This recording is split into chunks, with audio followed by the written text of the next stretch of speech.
Koiki Media bring the world closer to your doorstep. Òní ní ọjọ́ Sunday. Today is September 14, 2025. Ẹ̀yin ọmọ ìyá mi, ọmọ Yorùbá káàkiri àgbáláyé pátá tí ẹ fẹ́ bọ́ lóko ẹrú, tí ó wù yín láti bọ́ lóko ẹrú fún ọjọ́ ọ̀la rere. Àwọn adarí yín wọ́n ti mọ̀ yín pé kò sí bẹ́nu yín ṣe fẹ́ kò láti gbọ́ra yín yé, láti súnmọ́ àwọn tí tẹ́ lè jọ ṣe papọ̀ láti jẹ́ kí ẹ bọ́ lóko ẹrú torí ọjọ́ ọ̀la rere.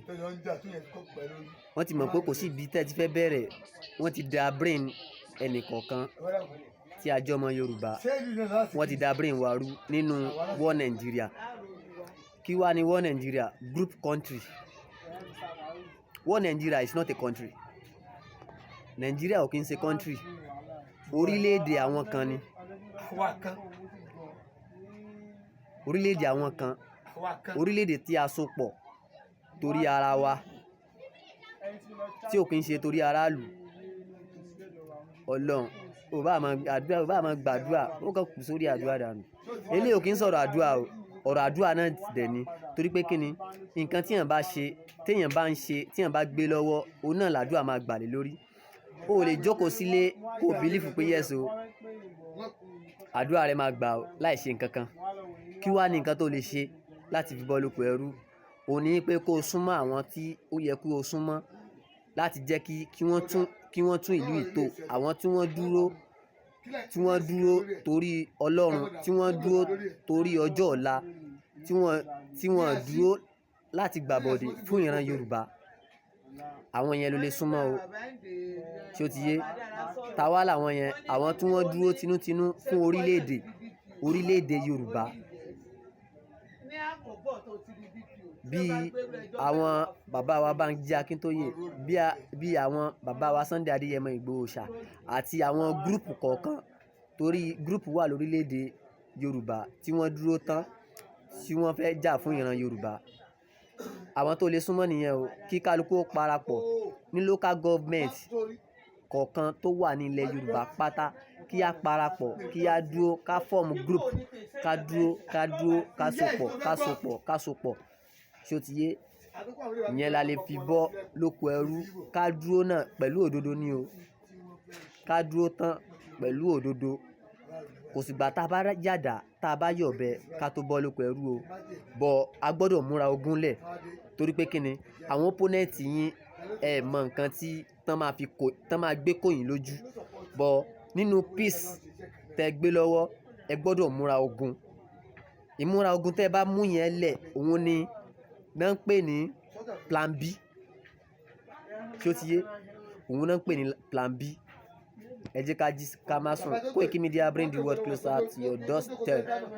Yorùbá freedom, we cannot going back. Orílẹ̀-èdè Odùduwà, we cannot going back. Ẹ jẹ́ ká má sùn, àwọn ọmọ Yorùbá pátá, kí a bọ́ lóko ẹrú, kí a ṣe tán láti dúró tán, kí a ṣe tán. Ọ̀rọ̀ tó wà lẹ́yìn kò papọ̀ mọ́rọ̀ ẹ̀sìn o. Ẹ̀sìn tó bá wù ẹ́ kó máa sìn. Ó ti yẹ, ẹ̀sìn tó ń sìn tí ò gbé wa kúrò lóko ẹrú láti jọ yìí, ọ̀gbẹ́ni, ẹ̀sìn tó bá wù ẹ́ kó máa sìn o. You have to wake up for yourself, for your family.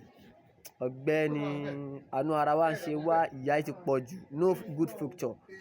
Kò sí hospital tẹ́lẹ̀ dé nínú war Nigeria. Ẹ lè fi dùnnú kúrò ń bẹ́ẹ̀. Wọ́n ní treat yín dáadáa. Kò sí iná, kò sí security. Owó iyebíye rẹ tó máa ná lórí hospital, lórí àlàáfíà tẹ́ nídìí. Láì ṣe pé ẹ kì í ṣọmọ ìlú tí ó dẹ̀ yẹ kó rí bẹ́ẹ̀.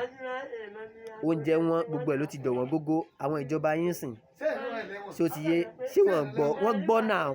Nígbà tó jẹ́ pé plan wọn ni, wọn kò ní sọ̀rọ̀ lórí ẹ̀. Ọ̀gbẹ́ni, war Nigeria is a group country. Plan là ń jẹ. Plan làwọn ọmọ Nàìjíríà ń jẹ. Kí wá ló mú ẹ kó bọ́ ń bẹ̀? O ní pé kí kálukú lọ tún ìlú ẹ̀ ṣe. Ọ̀rọ̀ Ọlọ́run lélẹ̀ o. Ọlọ́run dẹ̀ ní bọ́lẹ̀ láti wá sọ, àwọn kan náà ló máa rán. Ó ti yẹ. kálukú ó tún lu ẹ̀ ṣe, káwúsá ó tún lu ẹ̀ ṣe, ẹ̀nà kí Ìgbò tún lu ẹ̀ ṣe, kí tápà tún lu ẹ̀ ṣe, kí Yorùbá tún lu ẹ̀ ṣe.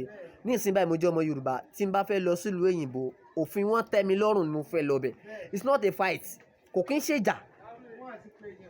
Ẹ̀nà tófin wa bá ti tẹ́ ẹ lọ́rùn máa bọ̀, a bá ẹ jà fún good future ni, fún ọjọ́ ọ̀la rere.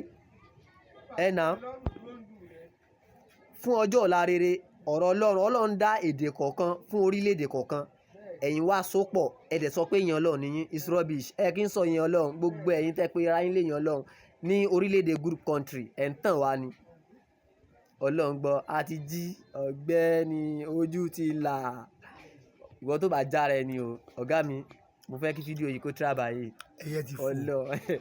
ojú ti là. Nigeria is a scam. Ẹyẹ ti fò. Ẹ ti gbọ́ báyìí, ilẹ̀ gbọ́n mi sọ yẹn, ẹyẹ ti fò, ó fẹ́ ò fẹ́. Ọ̀gbẹ́ni, àwa ti jí tán. Ẹ̀yin ọmọ Yorùbá tó jí yóò ti là, ẹ̀yin ni kẹ́ ẹ jí. Ọlọ́run, God bless Yorùbá land, God bless Yorùbá freedom. Ìgbà tílẹ̀ Yorùbá bá máa dà, wọn ò ní fi èmi àti yín, wọn ò ní fi wá ṣàwàtì o. Mo kí o gbólé o.